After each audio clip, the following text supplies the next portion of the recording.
Bonjour tout le monde, je vous retrouve encore, et oui, je porte la même tenue, c'est normal parce que c'est 2 vidéos en une journée, je suis en forme dis donc.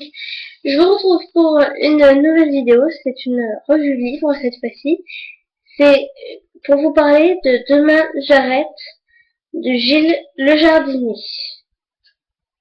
Donc le jardinier pas avec un J, hein, comme le jardinier mais avec un G. Aux éditions, donc la collection de Simon aux éditions Françoisière, parce que je commande tout le temps chez Françoisière et je l'ai commandé. Il était dans ma palle, donc ma pile à lire, dans ma bibliothèque. Ça faisait un sacré bout de temps et je pensais l'avoir déjà lu d'ailleurs.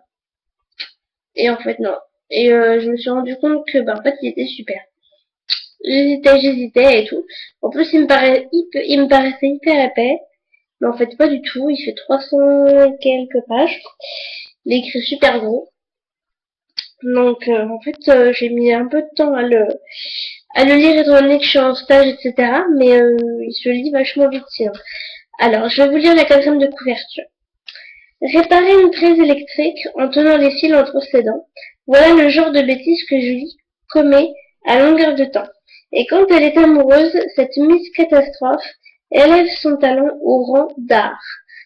Sa dernière folie. L'obsession qu'elle nourrit à l'égard de son nouveau voisin, qu'elle n'a encore jamais vu. C'est plus fort qu'elle, cet inconnu l'attire et l'intrigue. Pour l'approcher, Julie va développer des trésors d'inventivité et prendre des risques toujours plus délirants. Et oui, en fait, donc c'est Julie, je sais plus si on dit son nom, je sais plus c'est quoi son nom de famille, mais enfin bref, c'est Julie, qui en fait a, a rompu, enfin, je crois que c'est lui qui l'a quitté, avec son petit ami il y a pas longtemps. Et depuis, il mène une petite vie vachement plan-plan, vachement tranquille, métro boulot dodo, j'ai envie de dire. Entre son boulot à la banque, son petit appartement, etc. C'est sorti, je trouve que c'est mensuel, je trouve que tous les mois qu'elle se retrouve entre célibataire avec des copines qu'elle connaît depuis très très très longtemps. C'est toujours elle qui apporte les boissons ou le dessert, enfin, bref. C'est un petit train-train quotidien comme ça. Très morne, très tranquille, avec ses petites habitudes, l'épicier marocain, le reste, le traiteur chinois. Voilà, ses petites habitudes, voilà. Jusqu'au jour, en fait, où il y a un nouveau nom sur une boîte aux lettres d'un de ses voisins. Je crois que c'est le voisin qui est au 3e étage. Et donc elle découvre un nouveau nom. Alors, ça s'appelle Ricardo Patatra. Et oui, c'est franchement pas... J'ai regardé le nom, je me suis repris à 2 fois, j'ai fait mais... Qu'est-ce qui a pu affubler un personnage d'un nom pareil? Enfin bref.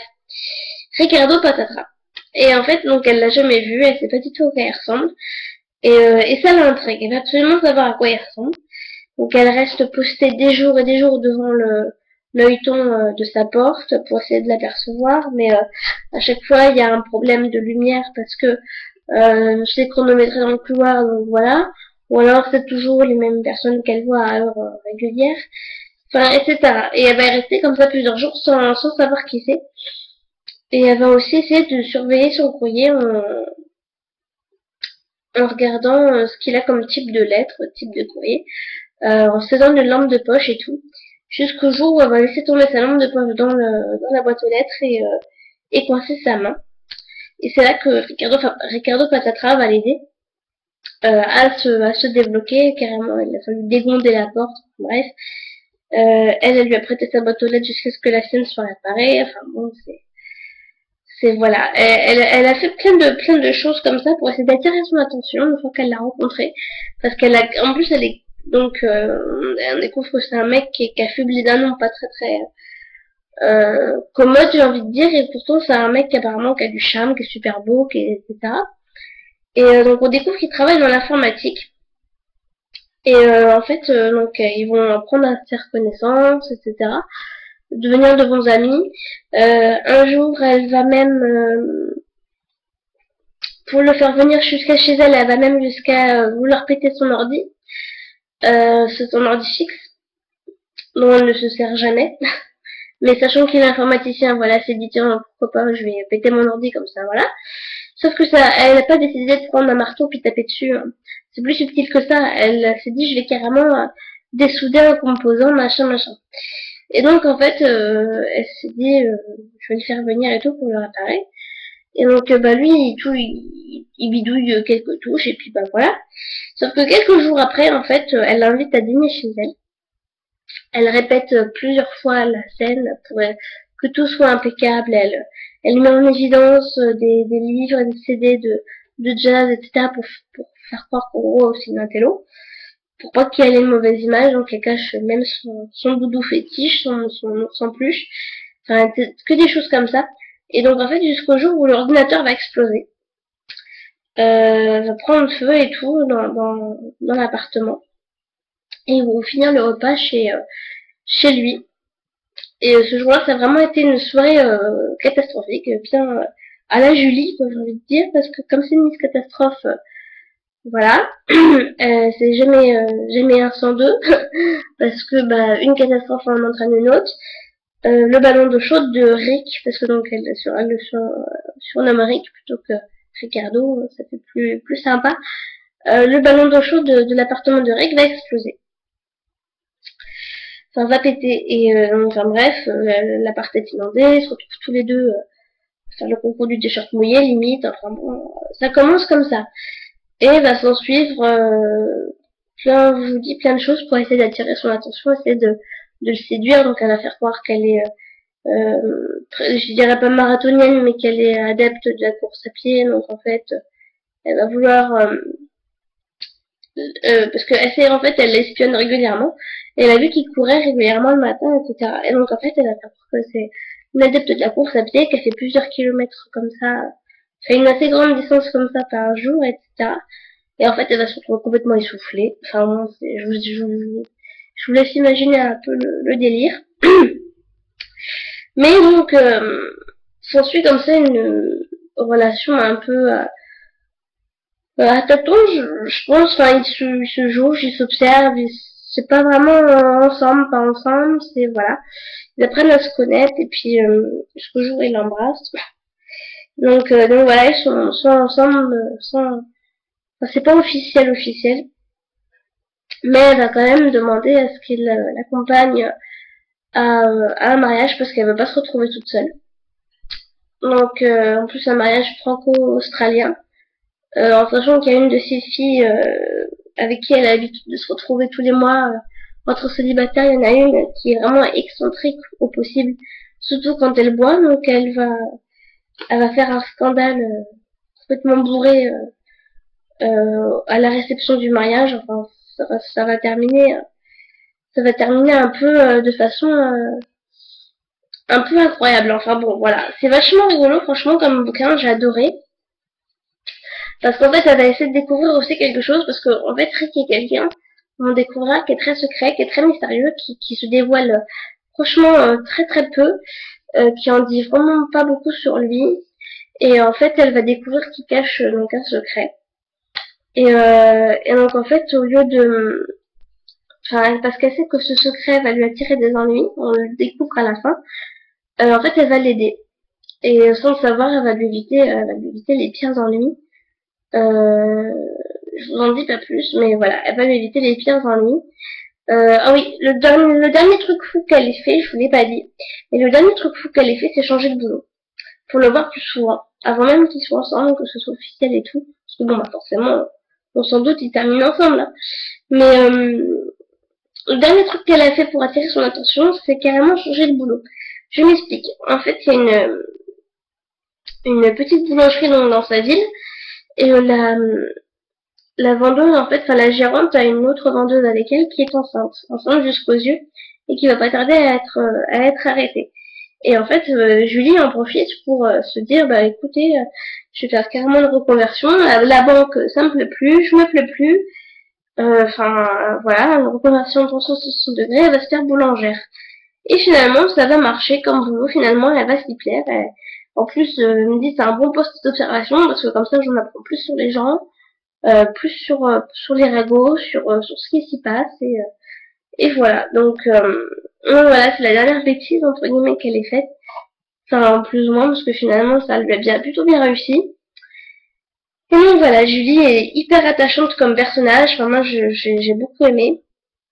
Parce que déjà, tout de suite, dès que dès qu'il y a certaines réactions de Ray, qu'il a des fois vous l'étonne ou des choses comme ça, elle se fait des films, mais de la parano puissance 1000. Euh, il m'aime pas, elle veut plus me voir, enfin des choses comme ça. Et, et on sent vraiment la fille qui est vraiment accro, accro quoi. Elle ne voit pas pendant une journée, ça y est, c'est la cata.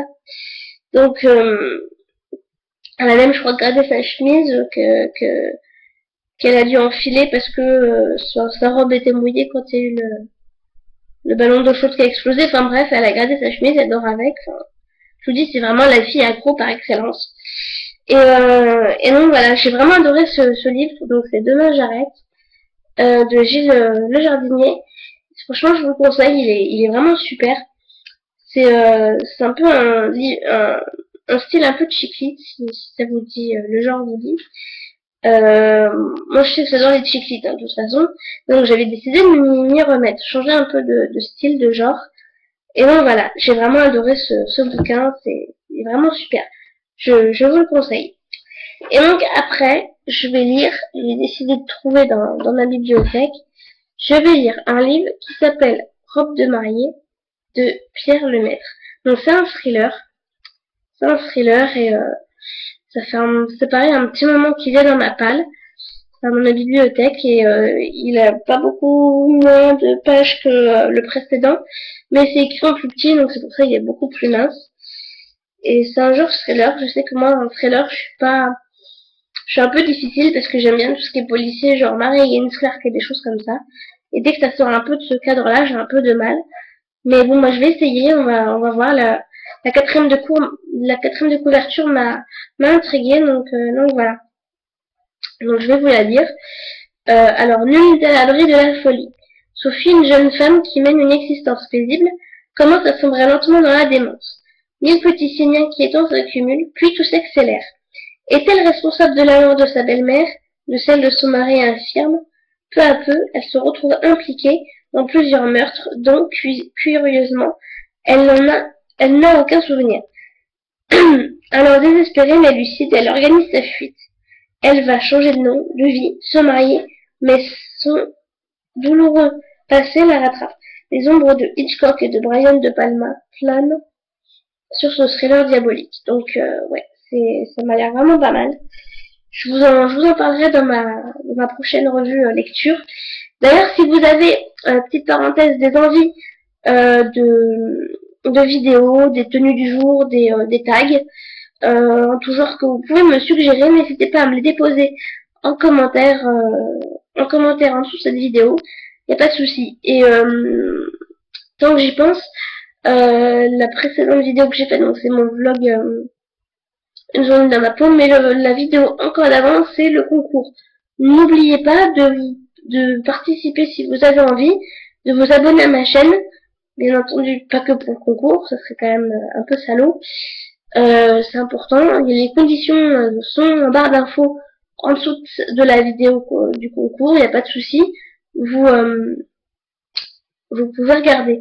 Et si vous avez des questions à me poser par rapport à mon tatouage, donc dans le vlog Une journée dans ma peau, n'hésitez pas non plus, il n'y a aucun souci, j'y répondrai.